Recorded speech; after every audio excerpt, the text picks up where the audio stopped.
Saksi ahli sebut terdakwa Richard Eliezer tidak bisa dituntut pertanggungjawaban karena menjalankan perintah atasan.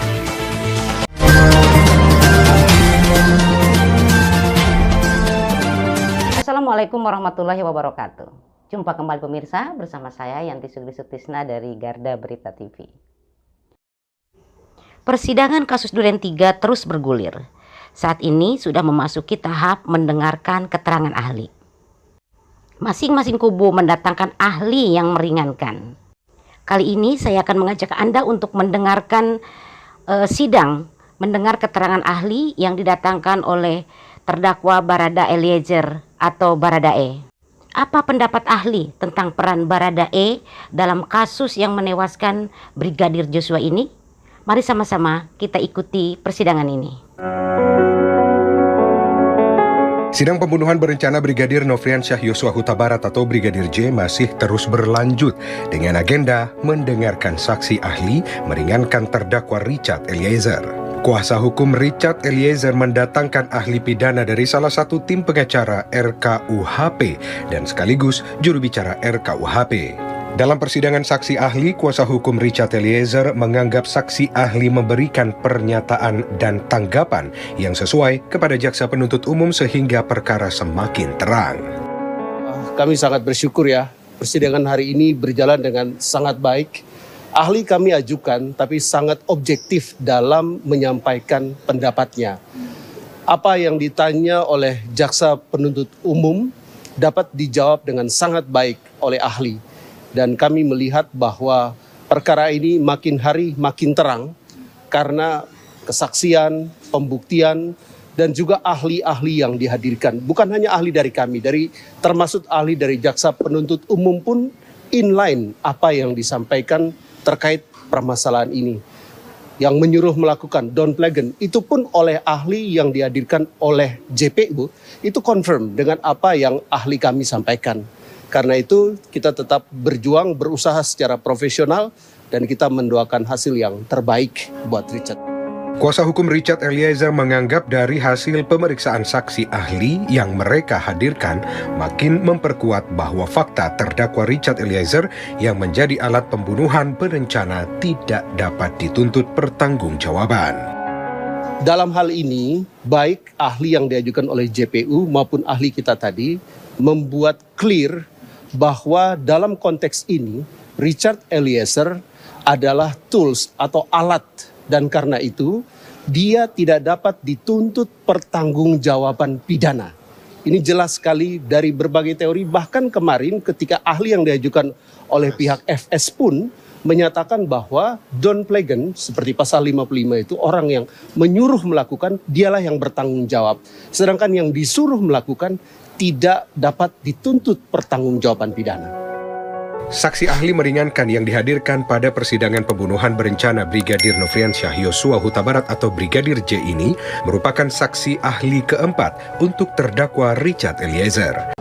Dalam perkara ini klien kami ditetapkan sebagai saksi pelaku yang bekerja sama dengan penegak hukum atau justice collaborator. Nah, ada pandangan di luar sana bahwa status tersebut tidak bisa ditetapkan kepada terdakwa di dalam kasus pembunuhan.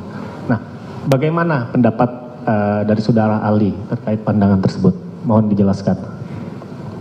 Baik, jadi sebenarnya adalah konteksnya lebih ke arah perlindungan terhadap saksi dan korban yang sebenarnya nggak ada kaitannya dengan penyertaan atau perluasan pertanggungjawaban pidana. Tapi kalau kita merujuk pada penjelasan pasal 5 ayat 2 dari Undang-Undang Perlindungan Saksi dan Korban, kita ketahui bahwa rumusan penjelasan itu sebenarnya nggak boleh mempersempit, memperluas atau menambah norma yang ada di dalam batang tubuh satu undang-undang. Tapi paling tidak, dalam penjelasan ini dikatakan bahwa ada tindak pidana dalam kasus tertentu yang disebutkan bisa berupa pelanggaran HAM berat, korupsi, pencucian uang, kekerasan seksual terhadap anak dan lain sebagainya. Tetapi dalam penjelasan terakhir ada frasa lain di situ yang tidak boleh dibaca secara parsial. Di sana dikatakan bahwa dan tindak pidana lain yang mengakibatkan posisi saksi dan atau korban dihadapkan pada situasi yang sangat membahayakan jiwanya berarti ini akan dinilai secara objektif oleh LPSK dalam memberikan perlindungan tadi. Nah kemudian ada juga syarat-syarat yang ditentukan dalam pasal 28, ada beberapa item itu. Di antaranya itu kan misalnya bukan pelaku utama dalam tindak pidana yang diungkapkan. Makanya saya tadi sampaikan sebenarnya nggak ada kaitannya ini perlindungan saksi dan korban dengan penyertaan tadi, karena dua hal atau two something different ya.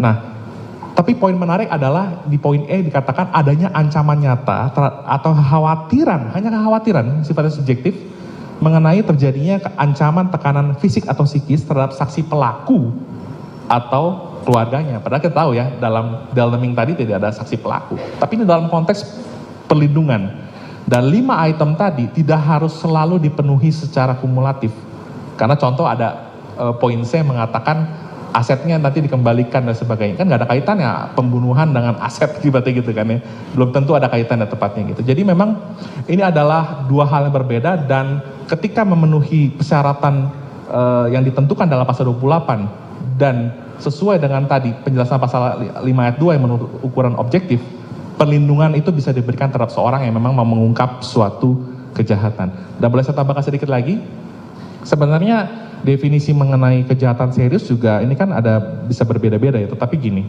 kita bisa melihat dari pasal 6 Konvensi Hak-Hak Sipil Politik yang telah diratifikasi Indonesia melalui Undang-Undang Nomor 12 Tahun 2025 tentang ICCPR gitu ya.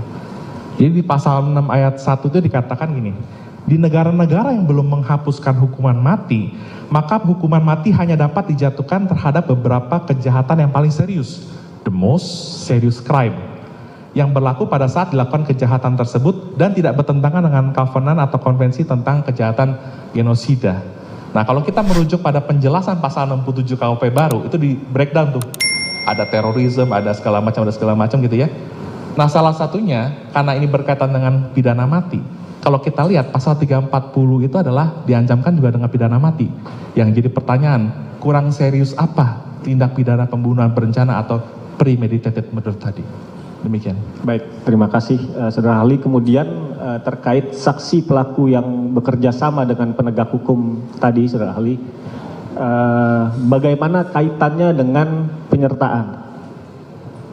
Ya, tadi saya sudah menjelaskan bahwa sebenarnya itu dua hal yang berbeda, karena terminologi saksi pelaku itu tidak dikenal dalam penyertaan. Tetapi kalau dikaitkan dengan orang yang mengungkapkan ini, maka pilihannya itu hanya bisa dilihat dari sisi downplay atau itu gitu. Ada orang yang menyuruh atau ada orang yang menggerakkan. Dia mau coba nih mengungkapkan suatu kejadian yang memang secara sedemikian rupa dirancangkan atau diwujudkan deliknya gitu. Ya. Secara umum ini ya. Ada perintah kepada si A ini untuk memukul orang, bukan membunuh seperti kata dalam kasus ini. Patut diketahui si A perintah itu tidak benar, artinya negatif. Pertanyaan saya, apakah ini masuk dalam perintah jabatan? Yang memerintahkan tadi pasti atasannya. Perintah jabatan yang menjalankan perintah tersebut melakukan karena dalam diri si A tersebut memikirkan bahwa bosnya ini adalah pejabat, padahal perintah itu negatif begitu. Tolong terangkan. Baik, seperti yang saya sampaikan tadi, penuntut umum yang terhormat, memang pembentuk undang-undang tidak menentukan perbuatan yang dilarang apa yang masuk dalam konteks pelaksanaan perintah jabatan tadi. Itu pertama poinnya. Yang kedua, saya pikir penjelasan mengenai tafsiran kaidah hukum tepatnya, kaidah hukum dari Mahkamah Agung mengenai ada hubungan secara de facto dan de jure dalam pengendalian yang efektif, baik dia itu sedang berdinas atau tidak berdinas, itu dalam hal-hal yang bersifat dunia kemiliteran atau kepolisian itu biasanya akan selalu attach, akan selalu melekat.